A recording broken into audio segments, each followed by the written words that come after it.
بسم اللہ الرحمن الرحیم۔ السلام علیکم ورحمۃ اللہ وبرکاتہ۔ ہم امید کرتے ہیں سب بھائی خیر خیریت سے ہوں گے، اللہ کے فضل سے، اللہ تعالیٰ کی رحمت سے اور اللہ پاک کے کرم سے۔ ہماری دعا بھی یہی ہے کہ سب سلامت رہیں، سب خوش رہیں، سب آباد رہیں، سب سبز و شاداب رہیں۔ آج ہم بچوں کو تھوڑی سی قرآن کے بارے میں بتائیں گے، قرآن پڑھنے کی کیا قدر ہے، قرآن پڑھیں گے تو کیا ملتا ہے۔ آپ صلی اللہ علیہ وسلم نے فرمایا بہترین شخص وہی ہے جو قرآن پاک سیکھے یا سکھائے۔ اور آپ صلی اللہ علیہ وسلم نے ایک یہ بات بتائی اور یہ دعا بھی دی۔ آپ صلی اللہ علیہ وسلم نے فرمایا خوش یا خرم رہے وہ شخص، وہ میرا امتی جس نے میری بات کو سنا اور آگے پہنچائی۔ اس کو بہت پیاری سی آپ صلی اللہ علیہ وسلم نے دعا دی، خوش و خرم اور سبز و شاداب رہے وہ میرا امتی جس نے میری بات کو سنا اور آگے پہنچایا۔ ہم خود تو سن لیتے ہیں، خود تو کھانا کھا لیتے ہیں، خود تو نیکی کر لیتے ہیں، دوسروں کو نیکی کی حکم نہیں دیتے، یہ ہم سے پوچھو گی۔ ہماری ٹانگ میں مسئلہ ہوتا ہے، ہم فوراً ڈاکٹر کے رجوع کرتے ہیں، اپنے والدین کو بتاتے ہیں۔ کبھی والدین سے یہ بھی کہا ابا جان میں ابھی مسجد سے آیا ہوں، قرآن پڑھ کے آیا ہوں، آپ سوئے ہیں، آپ نے کیا نماز پڑھی ہے؟ یہ کبھی ابا جان کو کہا ہے؟ حافظ ہم ہوتے ہیں، قرآن ہم پڑھتے ہیں، لیکن ابے جان کو یہ ہمیں اٹھانا پڑتا ہے۔ ایک منٹ روکی۔ الف لام میم، یہ قرآن پاک کے 3 حرف ہیں، الف لام میم۔ اگر ہم وضو کے ساتھ پڑھیں گے تو زیادہ نیکیاں ہیں، اگر وضو کے بغیر پڑھیں گے تو ایک ایک لفظ پہ 10 نیکیاں ہیں۔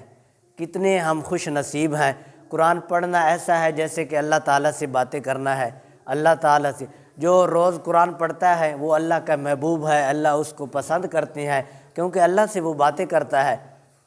آج ہم اگر ہفتے کے بعد قرآن پڑھتے ہیں ہم بد نصیب ہیں، اگر 1 سال 6 مہینے کے بعد قرآن پاک کو کھولتے ہیں ہم بد نصیب ہیں۔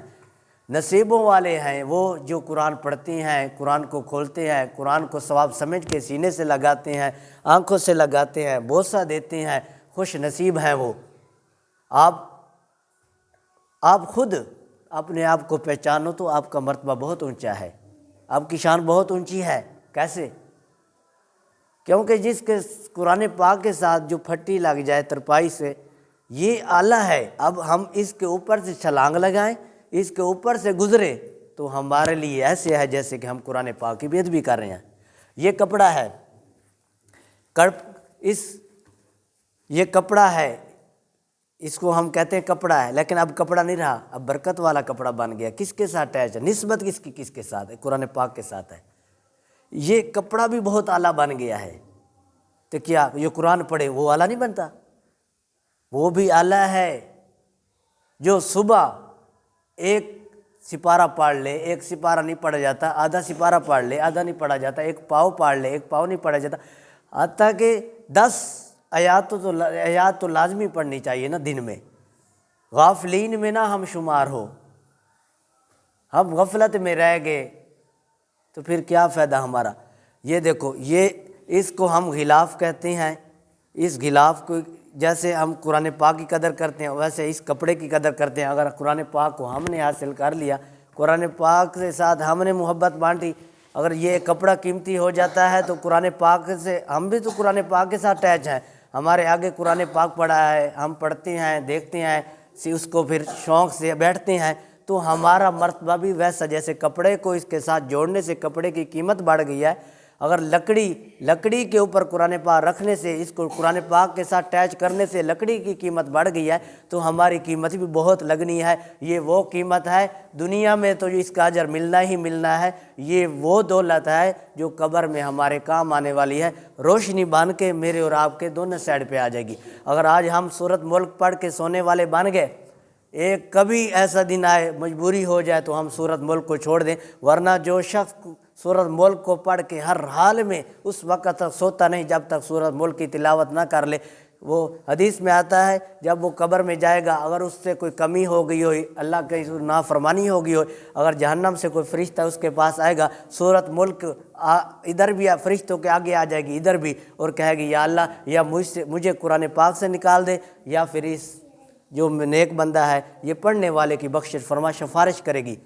اگر آج ہم زیادہ ٹائم قرآن پاک کو نہ دیا، زیادہ ٹائم غفلت میں گزارا، زیادہ ٹائم نیند میں گزارا، تو پھر ہمیں نیند ہی ادھر آئے گی، ہمیں قرآن پاک سفارش نہیں کرے گا۔ آج ہم دیکھتے ہیں اس طرح جیسے ہم اب ماحول میں بنایا ہوا ہے، اس طرح کا ماحول ہمارے کام ذرا نہیں آنا۔ اگر آپ سمجھ کے پڑھو گے، اس لیے پڑھو گے کہ ہم سے اللہ راضی ہو جائے، اگر ہم سے اللہ راضی ہو گیا تو ہمیں دونوں جہانوں کی کامیابی مل گئی۔ سمجھ آ گئی؟ اس نیت سے پڑھیں گے۔ قرآن پاک پڑھ رہے ہیں، ہمارا مقصد کا ہی نہیں پتہ، ہمیں پتہ ہی نہیں کیوں آئے ہیں، بس گھر والوں نے بھیجا، ادھر آ گئے، چھٹی ہوئی چلے گئے، آج بھی دیکھا، دن بھی کیا، صبح بھی کیا، ایسے زندگی گزر جائے گی، فائدہ نہیں ہونا۔ اس کا ایک ذہن میں نقشہ بنائے، بھئی ہمیں کیا ملنا ہے، اس پہ کیا اجر ملے گا، اللہ تعالیٰ نے کیا دینا ہے، یہ ذہن بنائے، اس سے ہمیں سب سے اللہ تعالیٰ راضی ہوگا اور ہمیں والدین کو کچھ ملے گا۔ ہمارے والدین سارا دن سوتے نہیں، رات کو ہی نہیں سوتے، ان کو ایک ہی فکر ہوتی ہے میرے بیٹے کی خیر ہو۔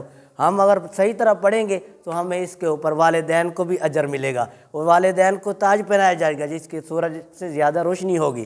اور آج ہم عمل کرنے والے بنے، انہوں نے بھیج دیا، ہم پڑھے نہ پڑھے لیکن والدین کو ضرور اجر ملے گا، لیکن ہماری غفلت سے ہم سے حساب لیا جائے گا۔ جو ہم چٹائی گھسا کے جاتے ہیں یا بلب کی روشنی استعمال کرتے ہیں، اس کا حساب دینا پڑے گا۔ سمجھ آ گئی؟ آج کے بعد صحیح طرح سمجھ کے پڑھیں گے، محنت کریں گے۔ وآخر دعوانا الحمد للہ رب العالمین، سبحانک اللہم و بحمدک، اشہد ان لا الہ الا انت، استغفرک و اتوب۔